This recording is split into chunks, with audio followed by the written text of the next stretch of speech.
তমন সাদাসিধা, তমন তিনি নিরহংকারী, তমন তিনি অহিংসুক।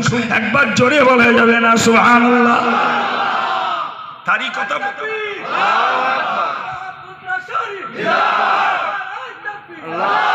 তারই কথা বলতে যেই তো বললাম, তিনি নিজে অত বড় দরজার আলেম, আধ্যাত্মিক জগতের গুরু, মুজাদ্দিদে জামান।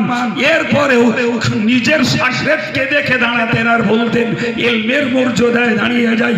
আলেমদের জন্য পৃথক সামিয়ানা তৈরি করতেন।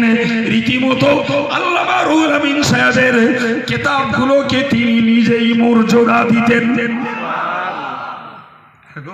এখন যদি কেউ বলে রুহুল আমিন সাহেব আলেম ছিল না, রুহুল আমিন সাহেব থার্ড ফোর্থ ক্লাস কেরানির চাকরি করতো, আর রুহুল আমিন সাহেব কেতাবের ব্যবসা করে করে খেত। রুহুল আমিন সাহেব 300 বিঘা জমি বন্ধক রেখে খেয়েছে। ভাই এ কথা অকপটে হজম করা, এটা শুধু আলেমের অপমান নয়, এটা আলেমের অপমান, এটা ইসলামের অপমান, এটা কোরআনের অপমান। ঠিক কিনা? কেননা হাক্কানি আলেমের মর্যাদা আল্লাহ দিয়েছেন, হাক্কানি আলেমের মর্যাদা রাসূল দিয়েছেন, কিতাবগুলির মর্যাদা আল্লাহ রাসূল দিয়েছেন। যেহেতু তাতে ইলমে দ্বীন ভরা, আর কেউ যদি সেই মানুষটাকে বানায় ব্যবসায়ী, চাকরিজীবী, নাউজুবিল্লাহ, হারামখোর, এরপরেও চোখ বুজিয়ে মেনে নিতে হবে। ইসলাম তো অন্ধের ধর্ম নয়, অন্ধের ধর্ম নয়। তুমি একবার কেন 10 বার ফতোয়া দাও না, কাইম সাহেব কাফের, কাইম সাহেব বাপ কাফের, কাইম সাহেব ভাই কাফের, মরে গেলে জানাজা পড়া হারাম, দাফন করা হারাম, যদি দাফন করে ওই কবরে ঘাস হয়, ও ঘাস যে গরুটি খাবে সে গরুর দুধ খাওয়া হারাম। তোমার কাছে ট্যাঙ্ক আছে, ফতোয়া ঝাড়ো না। ট্যাঙ্কার আছে, ফতোয়া দে দাও। অনেক দিয়েছ, শুকরিয়া আল্লাহ। যত ফতোয়া দেছ তত দেশের জনগণের ওই মিথ্যা ফতোয়ার ভুল ধরিতে চোখ ফুটে গেছে। ততই দেশের জনগণ অল ইন্ডিয়া সুন্নাতুল জামাত সংগঠনের সমর্থক হয়েছে, অর্থ দিয়েছে, শ্রম দিয়েছে।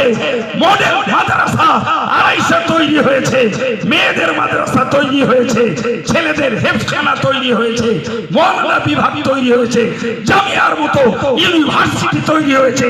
যত তোমার মিথ্যা ফতোয়া আর যত টাকার লোভ করে শুধু টাকাই কুড়বা, যতই বংশের গরম দেখাবা, ততই মনে করবা তোমার কোল খালি, তো কাজের লোকেদের কোল ভর্তি।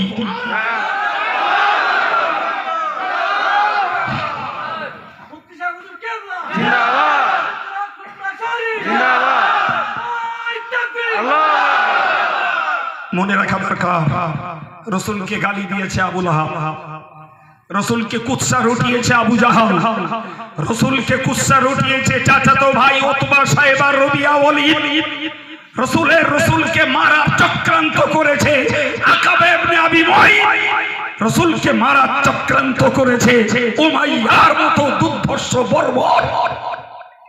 আল্লাহ একের পর এক সব কটাকে জাহান্নামে পাঠিয়ে দিয়েছে। দেয়নি? আমার রাসূলের ইজ্জত সারা পৃথিবীর ইমানদারের কলবে কলবে রয়ে গেছে। সারা আমার রাসূলের ইজ্জত গোটা পৃথিবীর ইহুদি, খ্রিস্টান, মুশরিক, কাফের, বেঈমানদের হৃদয়ে রয়েছে। যদিও কখনো তারা পারিপার্শ্বিক চাপা চোপে কখনো নবীর বিরুদ্ধে গালি দেয়, নবীর বিরুদ্ধে অকথা কুকথা লেখে, পরক্ষণেই মুসলমানদের বলার আগে তাদের দলীয় লোকেরা তার কণ্ঠ চেপে ধরে কথা বলে।